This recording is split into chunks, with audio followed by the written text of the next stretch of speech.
Welcome everyone to Making a Difference.tv.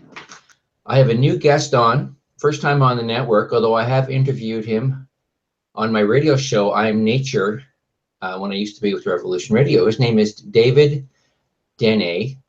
He's an activist working with the Shuar people, a tribe in Ecuador in the Cordillera del Condor mountain range, a rainforest. David, welcome to Making a Difference.tv. Thank you very much, Brian. Very good to see you. Yes, I've been working in this situation in Ecuador now since 2012. That's when I received a request from friends in Ecuador. In fact, from a shaman's family, asking for some assistance in the situation where their lands are being exploited for open pit mining on a large scale. These lands are in the mountain chain known as the Mountains of the Condor. In their lands, their ancestral territories, they have the last large exploitable copper reserves, or one of the largest copper reserves on the planet, and one of the last and largest gold reserves on the planet. The situation is, as ever, money versus nature.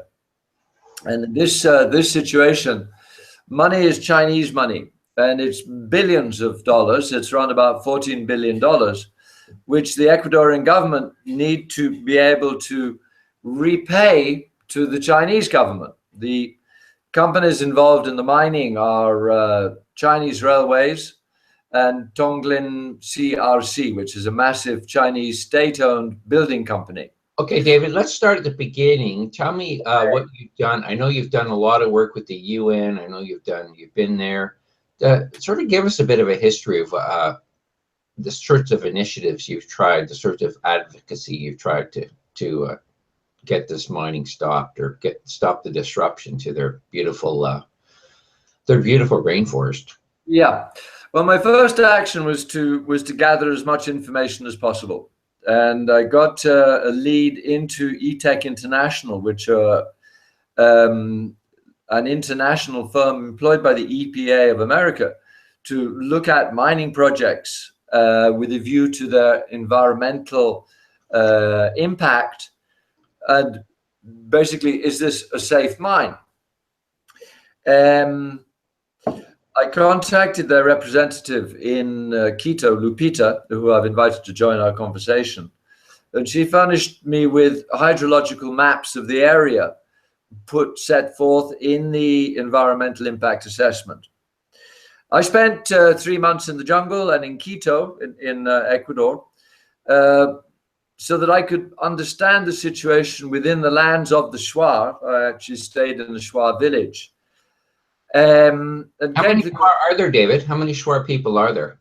There's in total about 150,000 spread all over the Cordillera del Condor in the province of Morona and Santiago. This area is, for the transnational companies, basically literally a gold mine.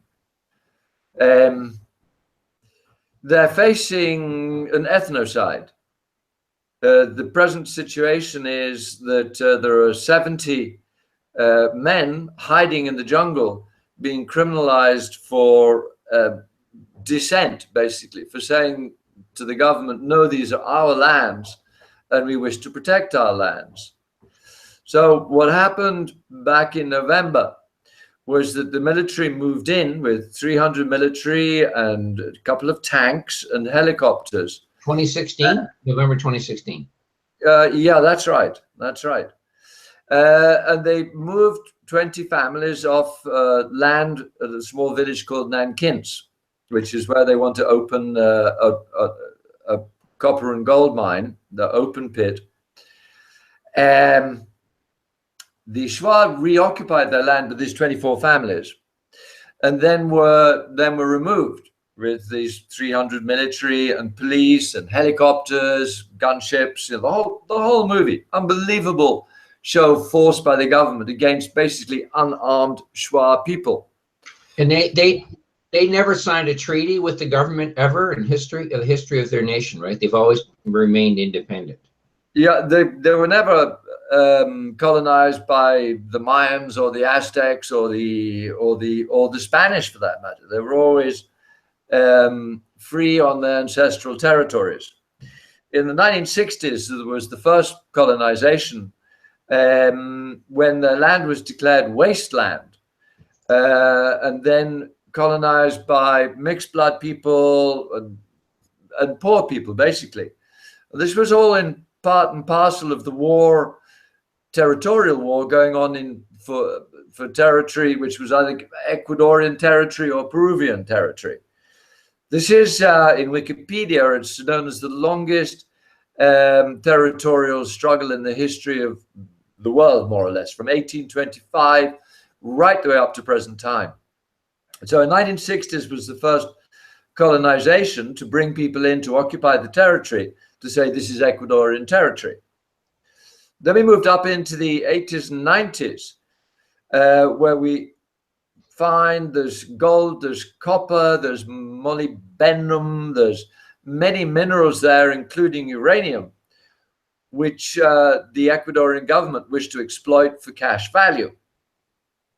They have in their constitution a statute saying that nature has rights, and this actually was one of the first countries, if not the first country in the world, to declare that we, as the Ecuadorian constitution, respect nature, we respect people's good lives, and we're going to make sure that nature is not damaged by industrial development, and that people are going to have good lives. And of course, we're going to abide by the Human Rights Council declarations of human rights for prior and informed consent before any activity is taken on anybody's lands. And we're going to definitely respect waterways and the ways that water comes out of the mountains, where rivers are, and they're untouchable.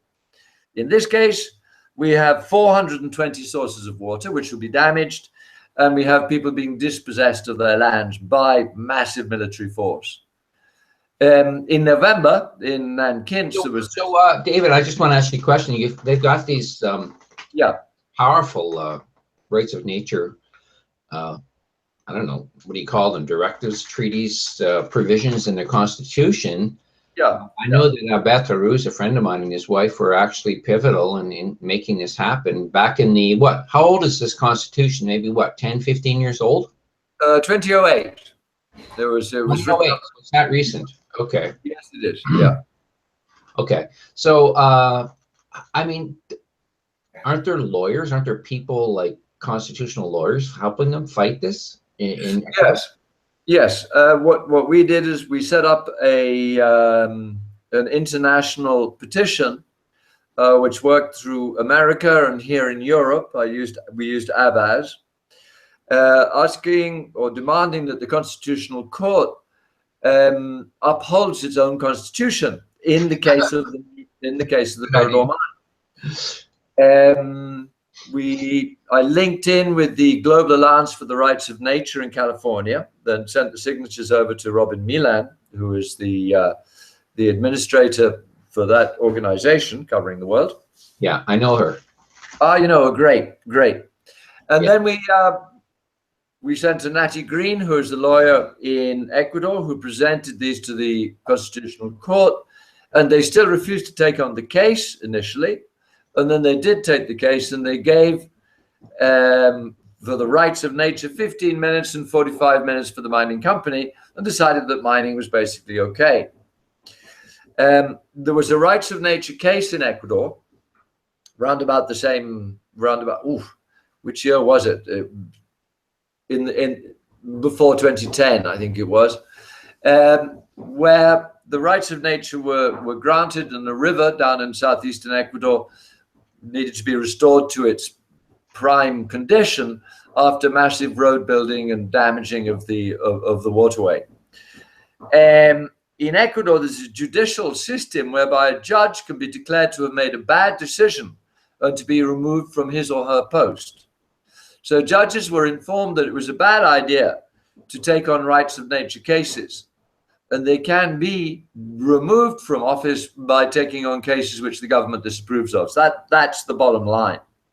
And in the human rights review of 1.5 months ago in the United Nations in Geneva, that point came up many times from many countries, commenting on the review which Ecuador put forward and saying this situation in the judiciary is not conducive to fair judgments. They replied saying that they're reforming their judiciary and they have one of the best systems and people look at it and it's great.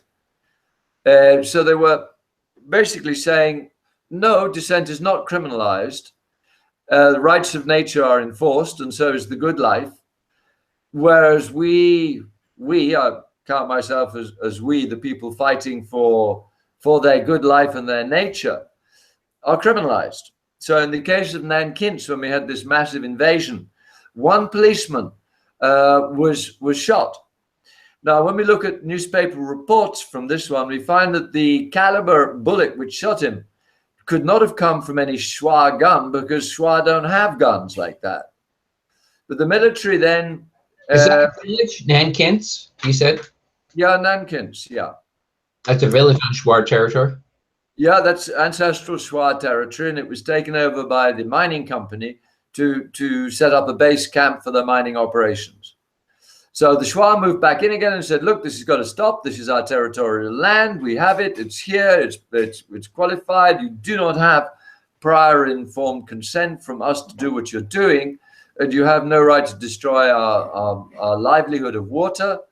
And you have no right to pollute our lands with heavy metals, cyanide, mercury, and to start this creeping cancer of destruction throughout the environment. And nor do you have the right to ethnocide our culture. And so Domingo Anquash and Luis Corral went up to the Latin American Council for Human Rights in Washington, D.C., and the president agreed. This is basically a form of ethnocide. This is the potential destruction of the life and culture of the Shuar people. So we're faced with the government, which is basically, how should we say, renegade. You know, they're not prepared to uphold their constitution because the financial rewards from Shuar lands outweigh the rights of nature and outweigh the constitution as it is. And so under President Correa, rights of nature didn't exist. The good life for people, as in the constitution, also didn't exist. It was more like a fairy story. So then, sounds like they don't have an independent judiciary there. That is.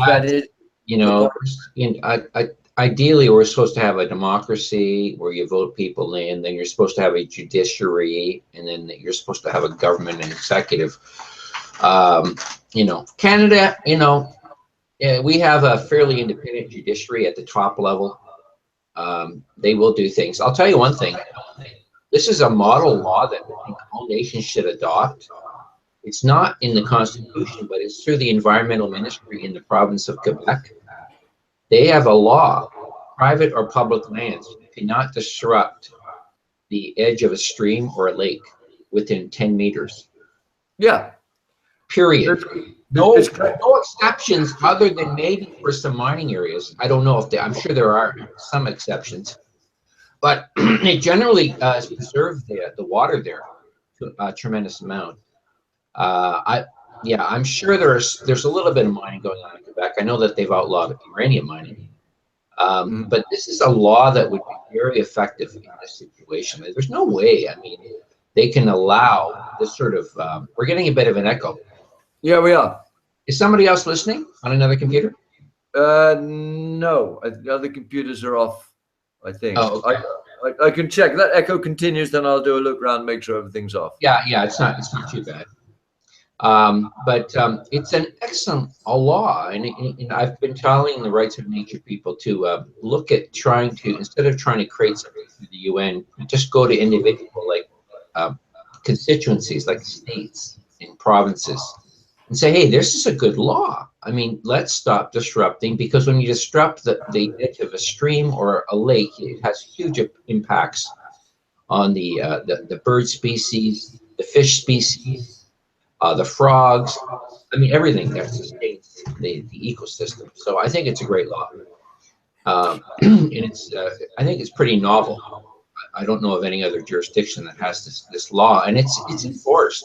I know because we used to have a cottage on a lake, and we got fined because we didn't really understand the law that well when it just first came in. So I know they enforce it. It's an excellent law. But this is, but it is very disturbing to me that they would disrupt. The thing is, David, according to an organization called Survival International, there's only 50 pure natural peoples left on Earth. Not many. And the Shuar, I would say, fits into this category because they're basically living the way they've lived for as long as they've been on the planet, right? They're all natural ways. They live right off the land. They're not. Are they using cell phones and that kind of stuff? Yes. Now communications are in that area around Galakisa, whereas the mining, then of course there are full communications because the infrastructure has been placed in there because it's worthwhile, because there's mining, there's gold, there's copper. And no, but are the smart people, have they embraced Western technology, or are they pretty? I took Domingo and Luis to the United Nations in Geneva. We spent 5 days accredited to the 29th General Assembly of the Human Rights Council. So we were accredited and really sophisticated, brilliant. I don't know, you can screen share, for instance, that picture I sent you of Domingo addressing the UN. Okay, yeah. Complete sophisticated, excellent, very good presentation, very well spoken, perfect. Now Domingo is now has a $50,000 reward on his head for basically for protecting his lands. So he is effectively removed as a leader of the Shuar along with 70 other people, 70. And this all comes from that destruction of Nankins, which was first of all destroyed, and then 2 other villages were also destroyed and people totally displaced. And right now we have cases of malnutrition in the jungle. The other villages, the houses were destroyed. Lands for growing vegetables like gardens were destroyed, tools were taken away, and so the people were stripped of their ability to survive. We plant a seed, it's going to take 3 months, and all our crops are destroyed, our gardens are destroyed, our tools are taken and destroyed. Then what are we doing? If we're a government, we're actually doing what's known as an ethnocide. And this information is not out there because it's very difficult to get down to the Cordillera del Condor. It's in the middle of nowhere. It's the headwaters of the Amazon and the mountain chain feeding the Amazon River. And we have gold mines, 1, 2, 3, 4 copper, proposed open pit copper and gold mines. And we have potential pollution and destruction on a massive scale. And we have a government which is disregarding its own laws. So we have this renegade state with beautiful laws in place, like your laws in Canada, but we don't have anybody to enforce them. So what do? We went up to the United Nations and say, hey guys, we need some assistance here, look. And we had good paperwork. We were congratulated on our paperwork, which is unusually good, apparently. And we were able to put our case sufficiently clearly that we had 5 special rapporteurs working on that case, and they still are. And in South America, I think it's the only country with 5 special rapporteurs working to advise the government that what they're doing is not right.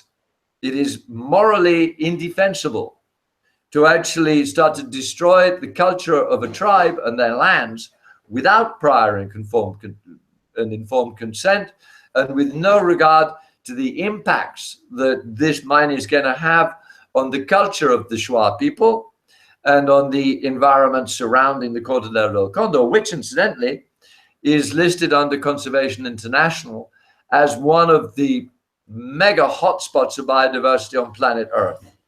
So in every direction, we can see this is a manifestation of the power of money, neoliberal capitalism over our planet, our nature. So in the context of making a difference, it's like, well, what do we do? You know, we have gone to the highest authority, the international authority, which is set up to maintain human rights. What else can we do? Well, there are cases running inside Ecuador on this one. Cases, the Shuar have asked for an amnesty for these people who are hiding in the jungle, and with good reason. When these people are malnourished, they don't have, you know, the ability for food because they've been living in villages and growing crops around their villages as people do, as opposed to being deep in the jungle. There are still some tribes deep in the jungle, but very few, as in Yasuni, for instance, the Waironi tribe. Some of the Waironi are still uncontacted tribe. I visited the Waironi. They're beautiful, hospitable people. Still very much in that tribal culture, like a welcome dance and the marks on the faces, and we did trials with blowpipe, and they're super friendly people. And I arrived there because their water is contaminated because of oil. And Sting, you know, the singer Sting set up a charity to provide water filtration systems for people by collecting rainwater, putting this rainwater through carbon filter to take the benzene out, which is in the air in places, so that the people can drink fresh, clean water. And this was a little village which Sting's group had been into, and so we were welcomed with open arms. And one comment really got me. It was like saying, well, our children are walking standing straight now because they're drinking clean water, was the subtext. And that in northeast Ecuador is a complete disaster, the Chevron scandal, where Chevron deposited 18 million gallons of waste polluted water straight into the Amazon jungle. I mean, man, it's unbelievable what is actually happening in Ecuador, one of the most pristine environments on planet Earth, with every climate zone on planet Earth existing in Ecuador, from the Ecuadorian Sea right up into the mountains to alpine climate, down into the jungle. So the diversity of life in Ecuador is unbelievable. And the government have taken on loans, and they need to pay them back. They can't borrow from the World Bank and the IMF because they said, we're not going to pay your loans back in 2008. And they brought in the transnationals. And now China said, okay, we will give you money and you give us your oil, and actually in crude form. And then you continue to pay back, and the price of oil has dropped 50%. So we need to get the minerals out of the earth. Otherwise, bottom line, you know, what is the bottom line on that one? You don't pay, you don't get money, Ecuador goes bankrupt, check Venezuela. So Ecuador financially, on the level of international finance, is relatively stable, but it's stable because Ecuador is trashing its environment and its indigenous people and areas of planet Earth which are unique, totally unique. That is the sort of behavior which, as citizens of planet Earth, we've got to come together to make that difference and stop. And the question is, how do we do it? As you were talking earlier, law is a really good idea. Here I'm working on this ecocide of this unique area where I am right now, which is the last oasis in Western Europe. And we have exploitation of our aquifer to the extent that all people agree within 10 years it will be dry. So we have the same game going here in my hometown, in my home village, in my home environment, unique in Europe. The destruction of environment for money, for financial gain. Here it's about 6. I call it the money god. I tell my children we have to stop worshiping the money god. Well, very much so, because that is the total destruction. So here, once again, I've written to the United Nations asking for urgent action from the Special Rapporteur on a safe and secure environment. He said, yes, we'll take it on. Good. So here we have some ways of making a difference. I've got a TV company coming in from Germany in 2 weeks' time to make a documentary which will go up into the heart of Europe. So in Europe, we have very many more tools. This area in Europe has been declared a special conservation zone from the European Union. And only 2 days ago, I've had to take more pictures and send information up to Ecologists in Action, to the group Ecologists Mediterranean, to 2 lawyers, University of Almeria, saying, look, here's another one. Can you just get together and denounce this one as well? Because we have money. But we have tools here. But the Shuar over there in Ecuador, in the Cordillera del Condor, they have a government which is not prepared to stand by its own laws. And when in the Human Rights Review in the United Nations 3 weeks ago, these cases of the rights of indigenous people were brought up, the representatives from the government said, well, it looks to me like you're talking about a different country. You've been reading news reports from people who are not telling the truth. We've got this kind of like Trumpism, like that's false news. What I say is correct. Even though all the evidence is there, and ourselves up there in the United Nations saying, hey, and everybody in the UN saying, yes, yes, yes, yes. How can we help? Yes, okay, we can help doing this. We can help doing that. At the end of the day, we're still up against this kind of brick wall, which is the government saying, we need the money, subtext, and we're going to take the minerals because what's the use of sitting on a pot of gold? We need to get money from it. Or copper, silver, uranium, iridium, all these heavily polluting extractive conditions. You know what I mean? Yeah, David, I mean, we've extracted so much metal from this planet. It's unbelievable. The only reason we need to keep taking it out, and I've been saying this for 40 years, is because of the military-industrial complex. These ships, these bombs, planes, they demand a huge amount of resources. And yeah. If we stop killing one another, if we stop war, and we started recycling our metals, we wouldn't need to extract any more metals. I mean, this is where the Western northern nations have to smarten up and say, hey, no more war. Let's recycle what we have already. And then when you go into like a place like poor Syria there and you blow the hell out of it, you blow up every city. Yeah, you create a huge need to rebuild. And this is the world economy that we live with. It's all connected. We in Canada, we think we're such nice, wonderful people. I keep telling everyone, I have a lot of people who invest in mining. I said, mining is horrible. Canadian mining companies are running all over the world. London mining is big time down in Ecuador. I'm not sure if it's in your area, the one that you're dealing with, but they've got a new gold mine down there that they've recently purchased the land. I mean, what people are buying gold to preserve their wealth or whatever, but folks, we have to realize, see all the connections that are going on here between what we're doing. This is why I'm promoting an idea of a Mother Earth money, which would basically restore local everything, because all this mining, all this military-industrial complex industry, the shipping of goods, 90% of what we use is coming from other nations. All of this is creating this need to destroy everything on the planet.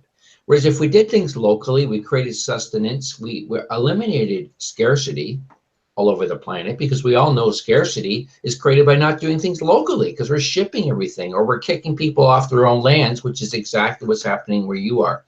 So a lot of the impetus for this has to come from northern nations and the UN. We've got to do more to educate our people. I don't know why the UN doesn't just send it, go down there and say, okay, this is what I would, if you really want to take control of these situations, they have troops at the UN. They should go down there and they should train them how to protect their own land from these corporations. I mean, really, theoretically, that's the only way they're going to win. No, but basically the UN system of preserving peace is to put in the blue hats, the protectors, which have varying degrees of success. We do hear about their lack of success in some areas, but it's better than nothing. Well, inspectors of some sort, that's the first stage. But I mean, let's face it. I mean, well, look what happened at Standing Rock. I mean, they had almost people from all over the planet down there, and they couldn't stop a pipeline. You know, I don't want violence, but I know what happened. They did this in Brazil, and it was brilliant. In Brazil, they had a tribe that's pretty much gone extinct called the Awa. I think I told you the story in our previous interview.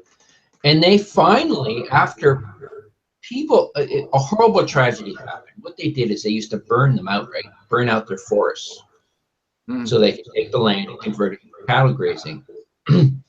And what they did once is they did something really horrific. They took a child and they tied this 8-year-old kid to a tree, and they burned the forest around this kid. I mean, it was just so horrific what these guys did. And that they got the attention of the media and the government. So the government literally sent troops down there, and they took all the houses out. They took all these renegade ranchers out of there, and now they've left troops in that area to protect these people, because they're down to like hundreds in the population. This group of Awa, they're called, beautiful people. Yeah. So what I'm suggesting is that instead of sending the UN, that they actually give the people the power to protect themselves under UN supervision, because we have to do something different, David. These people, they don't stand a chance. They don't have money. They don't have power. They're basically excluded because they're not. Are they even voting? Do they have the right to vote in their elections down there? Ecuador is a plurinational state. So we have within the country of Ecuador, we have nation states. One of the nation states is the Shuar. There's the Confederation of Indigenous Peoples of Ecuador, CONAI, which is a joining together of all the indigenous peoples of Ecuador. They are united against the policies of the government.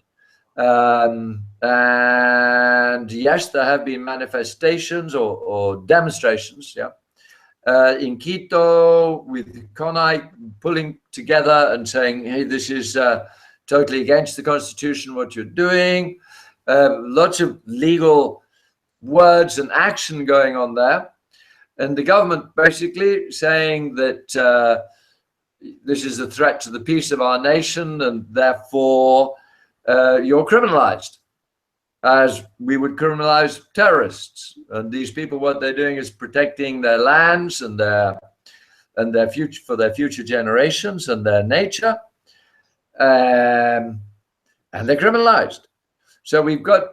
But David, they don't got the people have control over their lands if they're allowing these mining companies to come in and oil companies. So it just happened. Yeah, but what you do, I mean, okay, you've got a load of spears, you know, and so on, against helicopters firing at random into the jungle, and a couple of tanks coming in. Not the tanks to do much good in the jungle, but it's all a show of force. Yeah, so they don't have control of their land. If the government's well, that is exactly the problem. Yeah, they have not been given the right for prior and informed consent before the concessioned lands are concessioned, first of all, and then taken over. Now, it's not a plutocracy then, because they're not in control. It's the same here in Canada. I mean, all the natives are under the Indian Northern Affairs. It's a bunch of white people and telling them how to live and restricting them and not following treaties, etc. So, you know, it's harder to get away with stuff though here because we have a bit better control over things. But believe me, it ain't perfect up here either. Far from it. Rock. But there's a lot of protest now happening around the use of the pipelines, and, you know, trying to prevent them. All sorts of issues going on in Canada. But this is, like you say, this is an isolated area. What sort of support are they getting in the media, the mainstream media down there? Okay, this is where we need more action, because what's happening literally right now as we're talking is that the situation is deteriorating, and we have not got media outlets to report this. So that's actually what we need, is to get this information out to the world, that the Ecuadorian government are ethnociding the Shuar tribe. I mean, that's quite good news. I mean, quite good news in terms of its news, which I think might resonate. That it's all very well rising people to a level of indignation. But what we need to do is to say, okay, now you understand what's going on. Would you help by doing this, whatever this is? And that's where we're in difficulty as humans on the planet at the moment, because we've got stuck into a 250-year-old economic system, which declares that when money is put onto an electronic format and it doesn't exist, it earns interest. So I go and take a mortgage off you, Brian, and I say, okay, I'd like to borrow $100,000, and you say, okay, good, I haven't got $100,000, but I'm you're going to pay me back. You're going to pay me interest on the $100,000 that you, Brian, don't have, which is the bank. So I'm paying you on money which actually you don't have anyway. And when we put that up into the statistics of the world clock today, it's very interesting. You can Google into world clock debt. Then you see that every 5 minutes there's a few more million put on world debt. Now that interest comes from money which never ever existed. So it's known as negative capital. So you lend me money and you're worth more money, even though you never had any in the first place. So we build this up to the position where we get the subprime problem, subprime debt, where say, I haven't got any money, we're going to lend you some. I know you're a bit poor at the moment, so you pay a small amount of money back again, no problem. But in 5 years, you're going to pay full whack. In 5 years, full whack, no money. Lehman Brothers, basically a financial meltdown where the Federal Reserve issues $17 trillion. And how many people exist on planet Earth? 7 billion, more or less. Now, what about $17 trillion being put around 7 billion people so that we can all have a guaranteed income every year, no longer be slaves to work, but we can choose what we work because we have a guaranteed income. And we can look after the nature, we can look after ourselves, we can use modern technology such as nanotechnology, 3D printing. We can manufacture from waste products like plastics, for instance, in our small local towns and villages. We can create tractors, cars, 3D printing. You're familiar with that, yeah? Mm-hmm. That was quite a rant, but that's actually how it is. We have incredible technology which is outside of the old paradigm. It's outside of this military industrial complex because it's no longer that paradigm. The new paradigm is that we take control of our lives ourselves and we start to create, 3D printing, for instance, and use the technology we have now to break out of this old paradigm which is destroying the planet.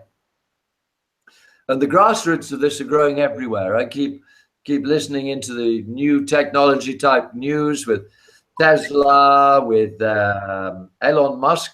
Incredible work.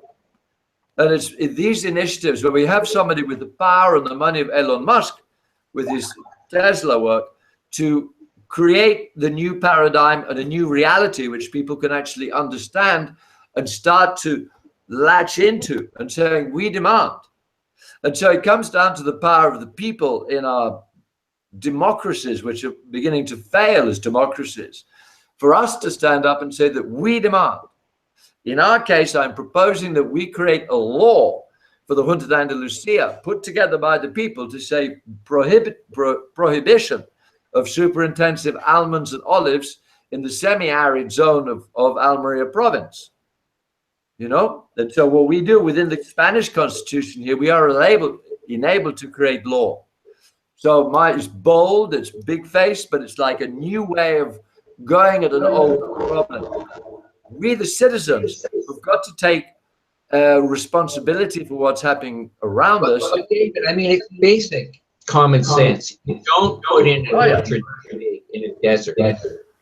Well, it is, yeah. But when you've got millions, ridiculous. I mean, obviously, this is plan ahead. I mean, it's just what can I say? I mean, this is why local everything is the key. You break things into smaller pieces, and then people will have to live within the limitations of their area. When you have big governments putting up stuff, creating projects, and it's hard to get at the roots because some guy who owns that may be living in the United States. I mean, this is multinational corporations. These are killers. You know, everybody talks about globalism, but we've had it for centuries, as you say, at least 250 years. We got to bring back the power to the local municipality, the local areas, and then this kind of stuff is going to stop. It's the same with the poor people there, the Shuar people. If they actually had the power to enforce their territorial rights, this stuff wouldn't be going on. They are working right now. I'm in contact with the son of Domingo Raul, who I've been able to help through university and who is now vice president of the Shuar Association in Bomboiza, which is in that particularly affected area of the Cordillera. And he and the leaders in the area are drawing up demands and clear structures of administration. So reinforcing their power as a nation state within the plurinational state of Ecuador. And they have surprising, they have support from many different areas. Kind of individual like myself, like other people, like getting the word out there, like lawyers, like the confederation, the different confederations in Ecuador. There's CONAI, there's FISH, there's these confederations of the Shuar people, and they are very much working on the road which you're talking about, which is self-determination in reality rather than in a philosophical principle put forward by the government. I've talked to you about people in Mexico. There's another group and they basically told the government to get over and the police, and they just took over. And I mean, I don't think it was too violent, but they did have to stand their ground, and they did have some weapons, and they said, "Get out of here," and they left. Well, I mean, that's it. In the situation in Ecuador now, the Shuar lands are occupied by the military. The whole province of Marano Santiago was militarized back in November until December or January, and the Shuar lands are still militarized. So the chance of rise up and defense has been removed by the government, by the military and the government. So what is the next step? This is the big difficulty when the government says, no, we're not going to stand by international agreements. We're not going to stand by our own agreements because we want the money. That needs the help that the Shuar tribe need is the help from outsiders to pressurize the government, be it, you know, basic contacts that we have who move into the highest areas of Ecuadorian administration. Have you worked with Survival International? They've done some good work. Part of Survival International are great. Yeah, they are very good. Pachamama Alliance, Survivor International, Amazon Watch. Specifically in Ecuador, Pachamama Alliance and Amazon Watch are working with good outreach to emphasize the problems that the Shuar are facing in the southeast, and also in the northwest of Ecuador. There's another mine, the Intag mine, another open pit copper and gold mine. The people there, they have tourism, they have ecological products they're selling, they have a whole cultural system which is really working nicely. But for the government, that does not make enough money. The government want to get that copper and that gold out of that mountain, and to hell with your artisan stuff. That's not making money for the government. But what that is doing is giving the good life for the people who can live in harmony and comfort with nature, send their products down to Quito, which is the capital city, get sold in Quito. They're organic produce. They're fine as they are. But the government says, well, yeah, you're fine as you are, but we're not fine as we are. We need the money you're sitting on, and we're going to take it. Now, these people, they pushed out an Argentinian company. I think they pushed out 3 mining companies until finally the Ecuadorian government came in and said, well, we're going to do it because you're getting enough force together to keep the other companies out. really difficult situation. Really, really, really, really, it's like, you know, this kind of brick wall which we keep coming up against in that situation. And in any situation, we've got to find points of leverage. Right here in my zone, we have a new point of leverage because this area was declared a European Special Conservation Zone in November. I can use that. Did you help make that happen, David? Did you push to get that designation? In the report put forward by Ecuador and the words coming back from the countries involved in that report, Ecuador was advised to take the advice of the special rapporteurs which were working in their country. Now, if the Ecuadorian government take the advice from the special rapporteurs, they're not going to be extracting the minerals because they're going to be destroying tribal culture and tribal lives. Therefore, they can't really, in that context, say, yes, special rapporteurs, you're right, we're going to stop. Okay, no. Okay, you misunderstood my question. Where you're living now, okay? Where I'm living now. Water. Yeah. You said that the European Commission declared it a sanctuary, a natural sanctuary or something. It's a conservation zone. Well, this zone is unique in Europe. I'm living in the only oasis, you know, wet zone in the desert in the whole of Western Europe. We are absolutely unique. We have endemic species here. I can see you have lots of flies sitting on the camera. Yeah. I mean, this is like real. It's like real living. Yeah.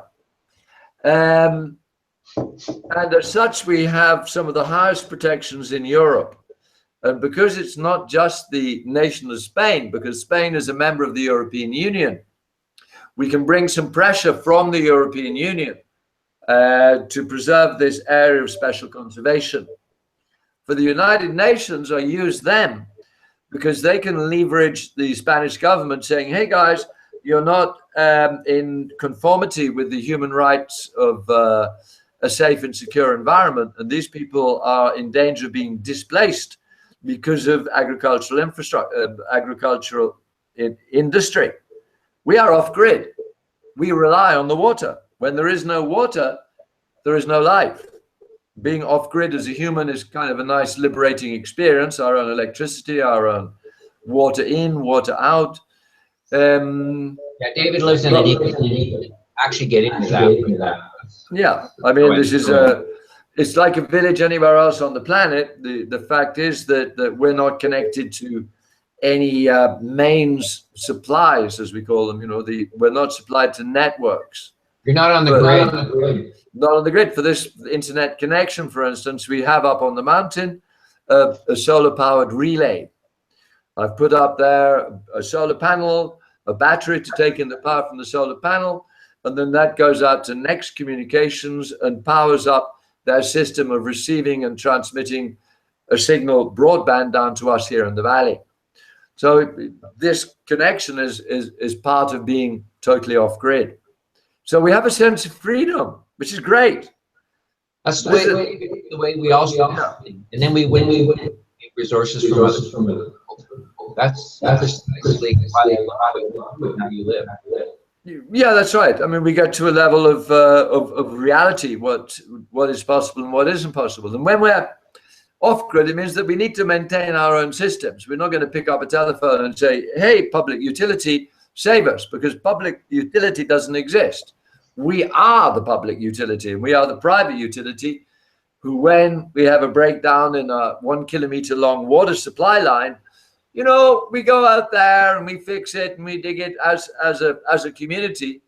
And for the rest of the time, we're doing our own things. We have 3 cultural associations in the village. We're just like doing our stuff and surviving as best we can, which is like the Shuar. We're faced with dispossession of our lands because of no water. They're faced with dispossession because total pollution of their water. You know, really difficult. Here, because we're in Europe and Spain is part of the European Union, we can use legislation. And we can say, look, okay, hold that legislation, and we can gather people together to produce that that force, when a lot of raindrops come together, we can have a massive flood which will move things in front of it. And that, I think, is where we have to be moving now, in order to create change for humanity to be able to survive. Because we've got to live in harmony with nature. We don't be in harmony with nature, we're going to die. Because it's forgotten amongst a lot of people that actually nature is a part of us and we're a part of nature. So if we destroy what is around us as the environment, as nature, then we can't live. And so I'm right in the middle of this situation with my own situation here in El Rio de Aguas, the river of water, and with the Shuar, this much larger situation with 150,000 people in danger of problems.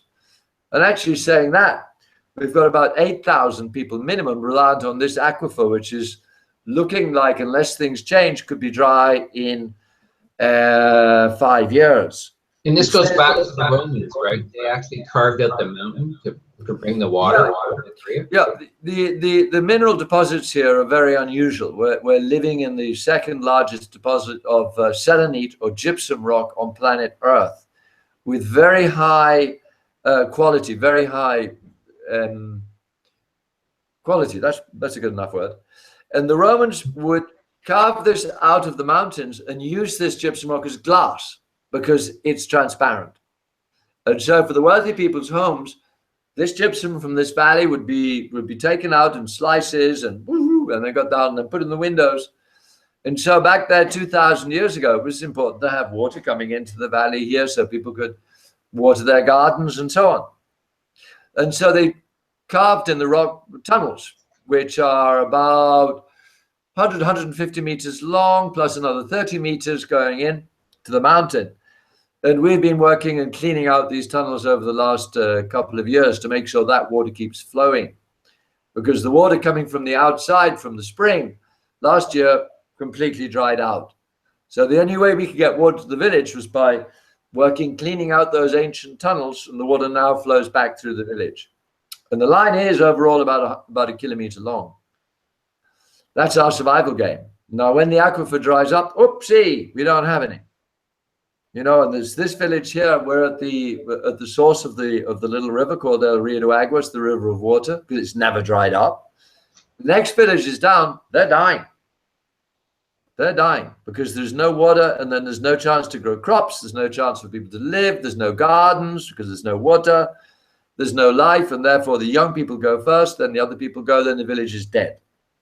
And we have one just upstream from here where 100 families used to live. There are now only 4 people because there's no water for the irrigation. There's no water for life. Only a small tube like this from the local council. Yeah, and it's olive farm, desert. These are our problems. I can put it quite clearly. We have one particular grower who fits the bill perfectly. A man called Juan Carrion. He has 2,300 hectares out of close to 6,000. He got 2,300. He's got his super intensive olives planted at 1,800 per hectare, and that brings us up to 4 million olive trees. Now remember, that's only 2.3 thousand hectares. There's another, we're running up towards 6,000. Those 4 million are taking 10 liters per day, which is 40 million liters of water a day. 40 million. So 400,000 tons. The government talk about bringing in desalinated water from the coast. Okay, this is put about as being a solution, but the reality is it's not a solution, because the Spanish government in 2015 finally got round to looking at its viability. It said, well, that's going to cost 57 million euros. Who's going to pay, number one? If we pay the government, what about the beneficiaries? Are they going to pay as much as €1 per cubic meter of water when they use 400,000 a day on one farm? 400,000 euros a day? Forget it. Okay, next thought. Well, let's see if we can bring all the water supplies together from various other areas where it's 9 centimos, or you could say 9 cents in American currency or Canadian currency, a cubic meter, to 24 a cubic meter, and then to between €1 and €2 a cubic meter. No way. I don't think so. So then it was farmed out to private investors, and private investors have been saying, well, not really, this is a bit of a big one. And so we're with agreed facts here that this aquifer, the present exploitation, will be unusable in 5 years. And that means that this land will then be unavailable for any development, and people will be forced to leave. And that we're talking around about 8,000 people. So I sent up to the United Nations saying this situation is out of control. Here are the figures. Here are the denuncios. Here are the words of the NGOs. And here is a demand from the NGOs that the extraction of water be reduced to sustainable levels, which is at the moment it's over 400% above sustainable, in order that we can continue to live here after 5 years. You went to the UN about the situation in Spain. Say again? You went to the UN about the situation in Spain. With reference to the UN? Yes. Okay. What happens there is that we're asking for special procedures from the United Nations Human Rights Department. Special procedures, they then decide our case they will take on, and they write to the national government of Spain saying, you are in contravention of the human right to a safe and secure environment. The witnesses are here, David Dene and this one and that one, and we consider this case to be serious, and we would ask you to implement these changes. So what I've done in this most recent letter is saying, now these are the changes we need. If we're going to make the difference, we've got to reduce that water to 5.6 from 16, which means death to millions of super-intensive olive trees, 2 new olive factories, and we're talking about millions of euros. And we're talking about power and influence running into the previous government, big money from there. Some of the largest money in the province. We're talking about the laundering of money, the changing of categories of land. Now we've got to the condition, stop. No more exploitation of the aquifer.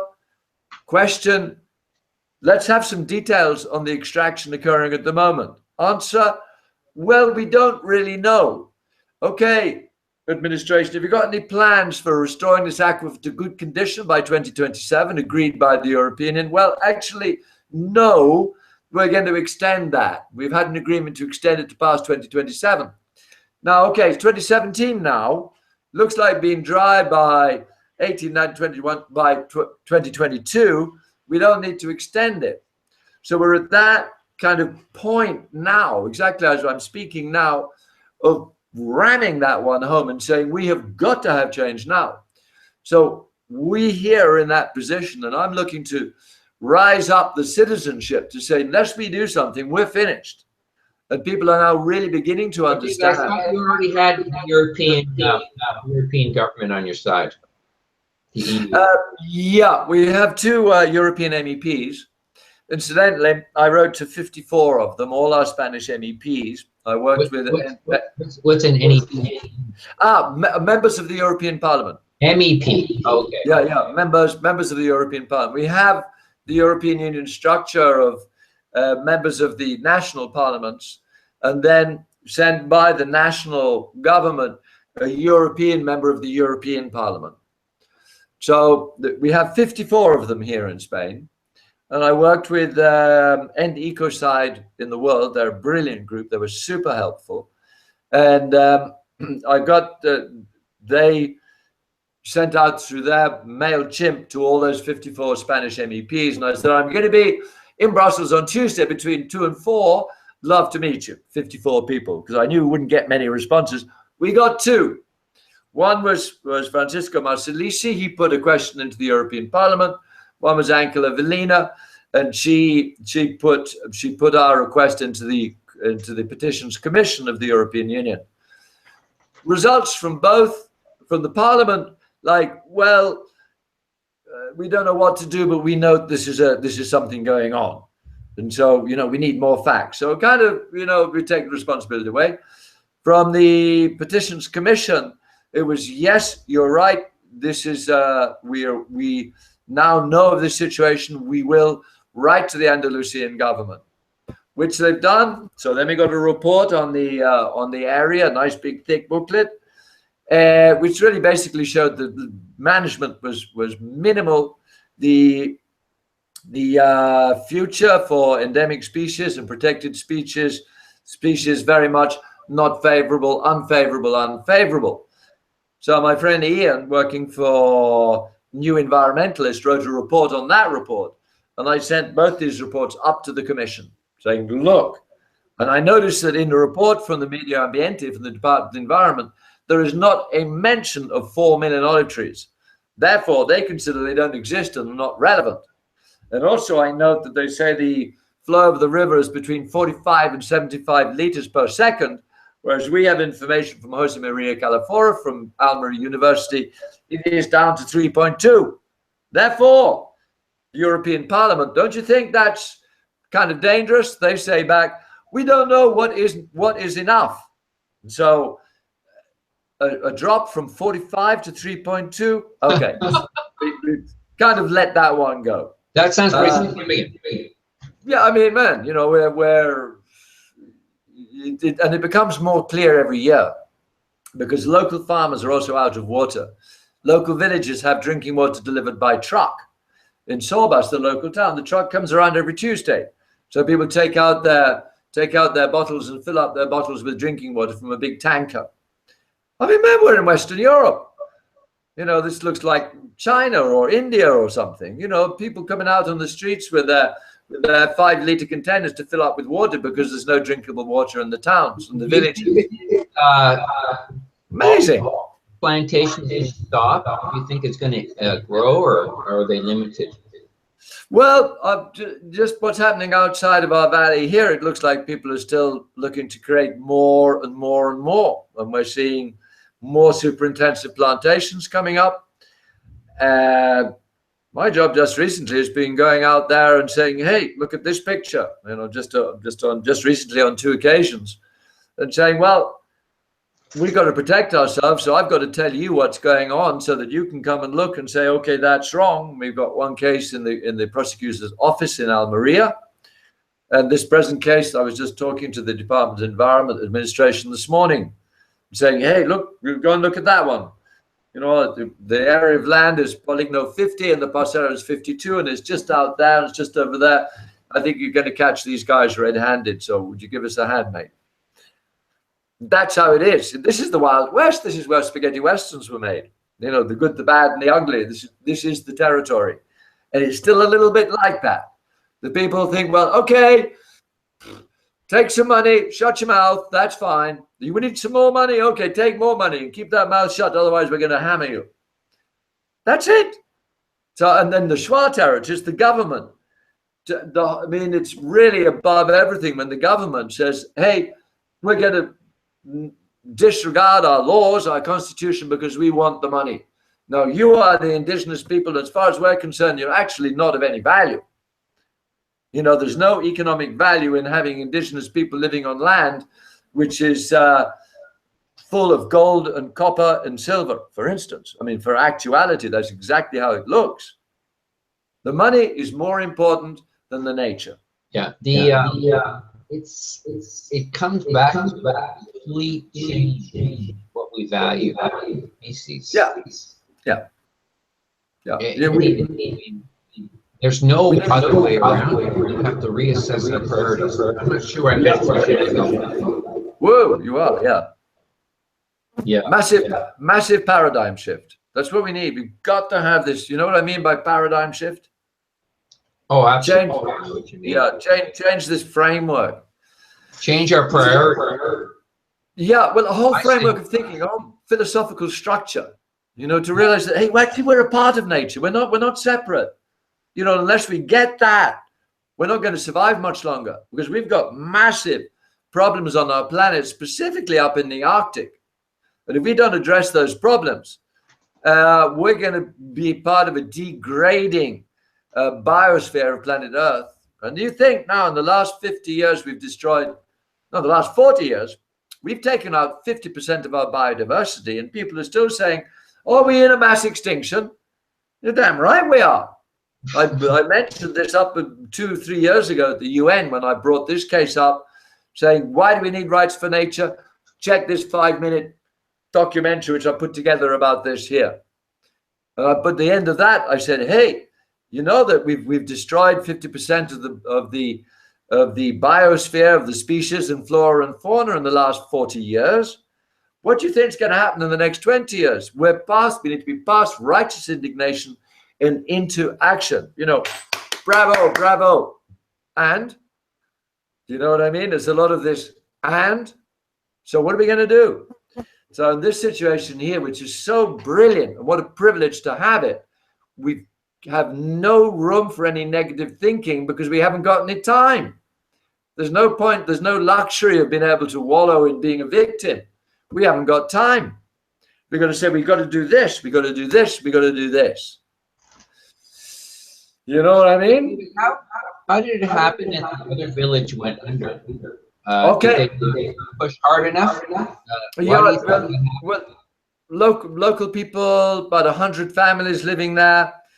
The water was being taken from their village to feed the town of Sorbas, and it ran dry. This is an area which had a very bad time in the Civil War, and people don't like to challenge authority because they're frightened, because they've been damaged societally by Franco's regime. Some, not all. But the average person says no. Huh? They just resettled? Yeah, go down to the big towns. It's like what happens in Brazil and Peru and Ecuador and Australia or wherever, when there is no work and there's no chance for life. First of all, the young people go to the towns, and then the older people go because they have no life and no chance either. Because previously here there were gardens everywhere. People could exchange honey and vegetables. And into Sorbas on a Thursday, the donkeys would come in laden with produce, and there would be this buying and selling and sharing, and a whole structure which worked because there was water. That's been going less and less and less until there is no water and the people leave. And then the first case in Gotcha is the name of the village of 10, 12 years ago. It was like, we don't really know what's happening, but we don't know what to do. We don't know how to build this up into a case. Now we have associations and platforms over the whole of the Almeria province, bringing together groups saying this is an Almeria problem, this extraction of water over the whole of this province, this semi-arid zone.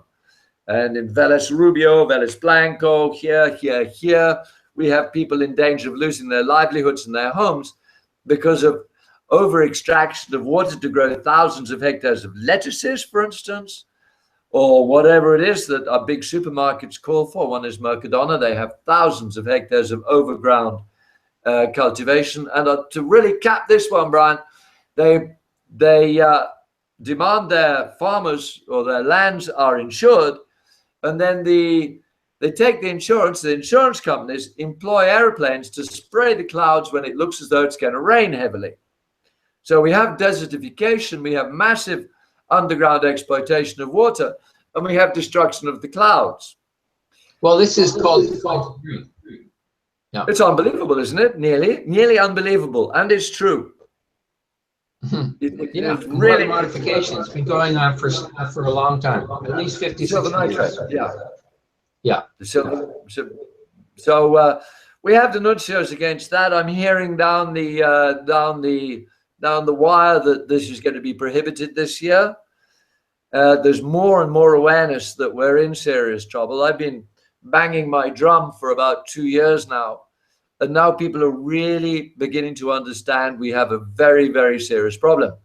So we're addressing it, and my initiative is to really start to get people up together to let them know that they make a difference on the one-by-one basis. And unless we stand up for what we believe in on a one-by-one basis, we're not going to get what we need as humanity. You know, it's one by one, coming together and saying, yeah, we demand, you know, like bees in the beehive. We just started keeping bees, and how they work is incredible. They have a real culture where they all support each other. They all have their roles. They get the job done. until some Roundup or nicotinamide comes along and completely destroys their brains, and then they leave the hive. Yeah, I just took a picture of my apple tree yesterday because I saw the bees going through the blossoms. I thought that was so beautiful. Isn't it amazing? We got African bees. They're great. We got 2 hives. We took our first honey about 4 or 5 days ago. Woo! What a trip! And man, you know, are we humans a bit like the bees being sprayed by government madness and being controlled in our brains and turning into foolish beings who forget that we need nature for our survival? If that is the case, then we who are about making a difference, we got to get in there and say, hey guys, look, wake up. In the nicest way, because we got to fit into that framework existing to take someone out of that framework into a new possibility. So we can't get anybody out of a well unless we put a rope down there and ask them to hold on and pull them up to the top. They say, oh, I don't have to live in this well. Look at this great well out here. As I say, David, I think that the key is getting back to local everything. We have to take back control locally. I'm sorry I'm getting an echo here. I think that's the key. We have to break down these big systems. That's one of my priorities. And I do appreciate your efforts to try to deal with the systems. But in the end, I think the people of Chiapas, Chiran, and Mexico have the right idea. Yeah, because now they grow everything they need locally. They have no government ripping them off. They create everything they need. They have their own economies. They're small communities, so everyone has a say. The natural leadership comes up through the ranks. It's people who are most dedicated, like you, who would be leaders in these places, like me.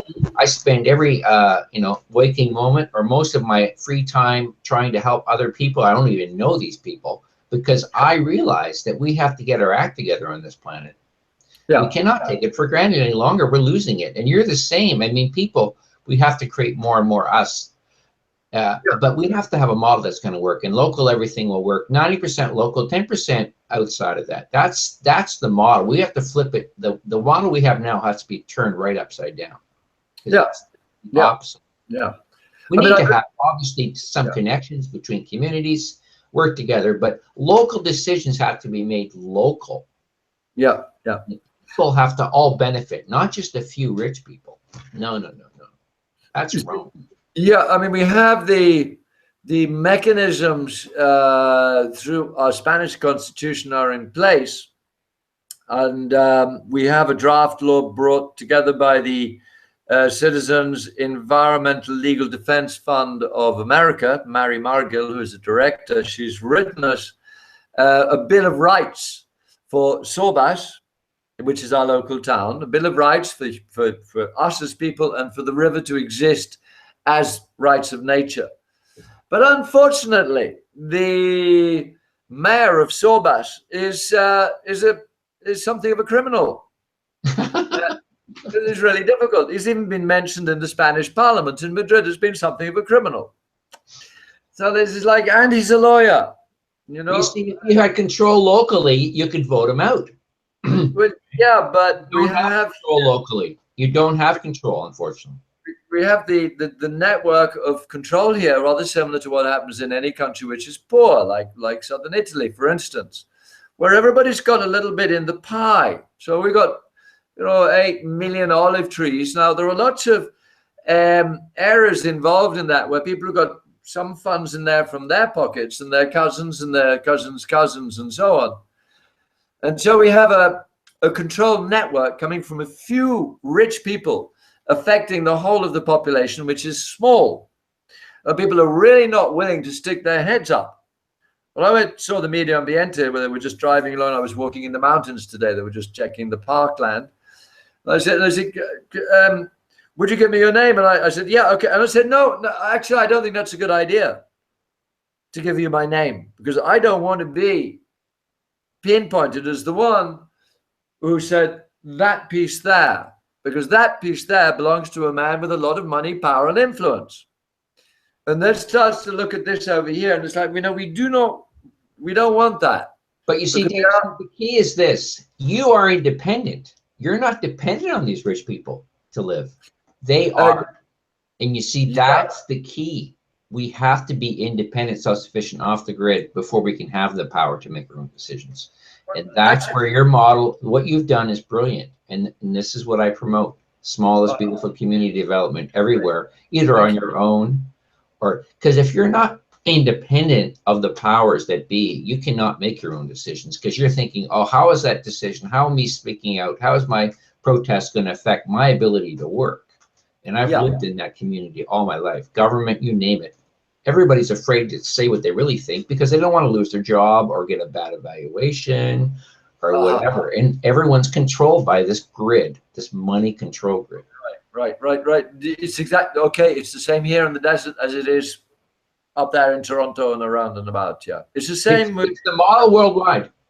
And it's got to be broken because it's preventing people from saying what they really think and what they really want. We're seeing an interesting development here in Europe, which is the floating and the actioning on the concept of giving everybody a basic income. This is being floated and being worked in Finland. It was worked in England years ago. The results which came out, which only just recently released, that the people were happier, the children did better in school, relations were better, and people. Well, the bottom line is, the subtext of that one is that when we have a guaranteed income, here about 600 euros a month would be perfect. Up in Canada, it might be 12,000 euros a month. I've got no idea. You probably earn a lot more money than we do down here. And so the cost of survival is a lot bigger. Well, actually, David, they're doing something similar right where I live. Really? Are you trying an experiment with guaranteed income? They've chosen people that are on social assistance. We call it Ontario Works, I think is the name of the program. And they've chosen people, and they're going to give them like double. Wow. And we're going to see how it affects. But again, these systems that depend on bigger systems, I don't like, because it doesn't break the dependency. What I'd like to see is my friend who's got a business where he creates greenhouses that are basically a self-sufficient food system that you put in your backyard. That's a much better system of creating wealth. Real wealth is your ability to produce what you need, and without depending on the government. You see, all these systems keep us hooked in. Yeah. You know, that leash. It's really like a leash. Well, so I want in people like you. And where I'm going when I, sell my home soon, off the grid. I mean, we need to get off this system, off the dole, because if we don't, we're all going to be on this system, the leash on us, and it controls not just where we get our sustenance, but it controls our minds, because we see, oh, I can't go against this power that's providing me with my basic needs. We can create our own. We can meet our own needs locally. This is the key model. And this is what we broke when we came here. Recently, we came here 500 years ago, the Europeans, and they messed up the Aboriginal economy. It happened in Europe a lot further, like 4,000 years ago, right? But it's the same model. It's break the national economies, replace them with these big power structures, which are not natural, which in the end fall down. Eventually, these civilizations crumble, and we're on the verge of doing it again. Yeah. Okay. I mean, good. I completely get you. In the experience here, where we're a very small community, we're not big enough to be able to create enough income from our own endeavors to be really self-sufficient. And so it's really great if we could each have 600 euros a month, and then everybody around the area, and then that money then goes into the creation of local economy as the startup, like local exchange trading systems, where the money is in, and then it starts to move around, and then people can start to create this and create that out of the love they have for what they're doing, without being like slave driven to pay their mortgage. So get that basic income. You give people basic sense of freedom and the space to be creative. And then that starts to manifest itself within each small community, because people are more open. They're not like, man, I've got to make this money. I've got to educate my children and their school fees. And it's like, what? I've got my basic income. Woo, okay, I can do something I really like doing. Hey, John, you'd like to come and join me in this? You know, okay, good. And we make a little bit of money as well. Wow, fantastic. And if it fails, David, you know what I mean? Here, I bet you a lot of people with a basic income are just going to watch more TV. See, That's wait and see. This is the problem. You see, that's why I prefer a local. If they're going to give people a basic income, make sure they put some stipulations on it. You're going to use it to grow gardens. You're going to use it to create a local economy, local businesses. Yeah. This would be a better way of distributing money to create self-sufficiency versus keep the dependence going. The very good point, that one, Brian. I can see exactly where your mind is on that, because that's the natural way to think. You give people money, they're going to sit down and do nothing. Okay, right here in this area, families get 425 euros a month to survive. Families. Now they get a bottle of gas on top of that, a ton of water, and half-price tickets to watch football matches, and also half-price bus fares down to Almeria, where they take a credit card which has been charged with food money in the local council so they can go and buy food. And we have Red Cross trucks going into the mountain delivering dry food for the months. This is a super poor zone. So the ones with the 425, yeah, well, we see that's too little for a whole family. And so it tends to be watching Facebook and TV, like as you said, because it's such a small community, we can actually look around and see, well, okay, up in the mountains over there, that's what's going on, because we got these nodes of contact all around.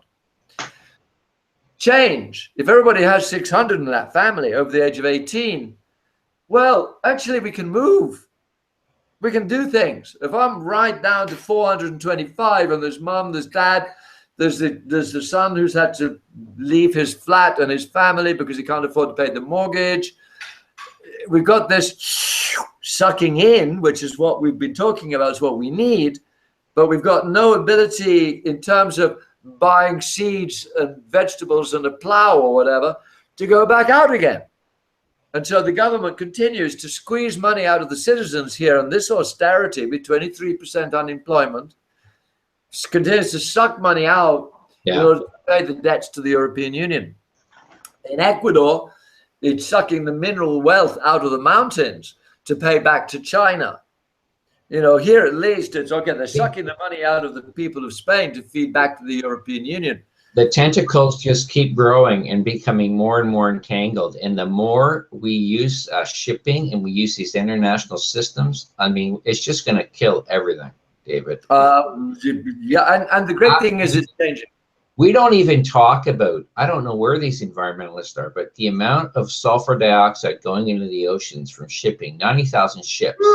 These ships create as much pollution as all the cars on Earth. We got thousands of them. Plus we get the trucks at the other end. We start making stuff local again. This is where I'm saying, if we're going to want to create self-sustaining communities, I'm all for it. Government fund that, and then get off the government. But I don't think giving people money is the way to do it. We got to say, hey, what business can you create in your community that will get you off the government, off the pensions, off the welfare? This is the better model. But where'd you get the money from to set it up? The banks won't lend. The government should be lending. But it won't. I mean, it's at the moment we're in this kind of impasse here in Spain, with a spiral downwards, and none of us know where it's going to go. I make sure I've got dry food and I'm kind of ready, because you're part of the international banking system. But anyways, and it's the interest. It's what you said earlier about the interest. The interest. The great thing I love about the Quran is it outlawed interest, because it saw in the end it was the way to destroy people and put too much power in the hands of the bankers. So you got to create a local development bank, and this is what Earth Money will do. But we're sort of going all over the place here, but I just want to conclude things with you, David, and I just want to thank you so much for your great work. You're a living example. I think we both are. What more and more people have to do is take an interest, get beyond the me and look at the we.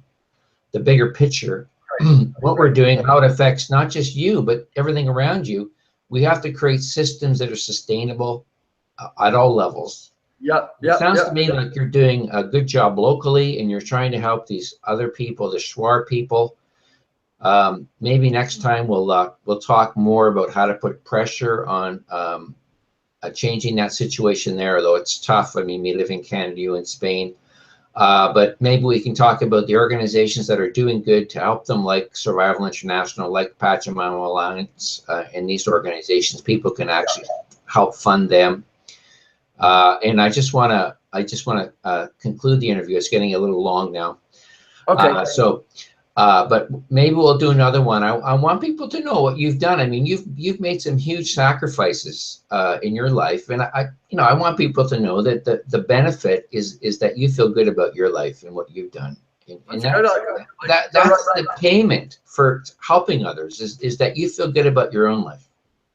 That's it. Well, we can give a little review. I started work in 1966 in Toronto. That's 18 years old. I emigrated to Canada. Well, David, I kind of want to close it right now because the interview's getting, it's sort of, we're hitting the timeline here. I don't have but I just don't want people to lose interest. No, of course. Yeah. Getting awful long. So, but I do want you to, I just want to say thanks so much. You're such a good guy, and I just want people to know that there are people who live as you do with very little, but they're very fulfilled by doing good for other people. This is a great way. This is a great attitude and a great way to live. Great. Thank you very much, Brian. Thank you. Thank you for the work you do. Without you, we're not communicating. We're not there, Thank you. Well, thank you, David. Okay. I love you, brother. Love you too. Thank you, Brian.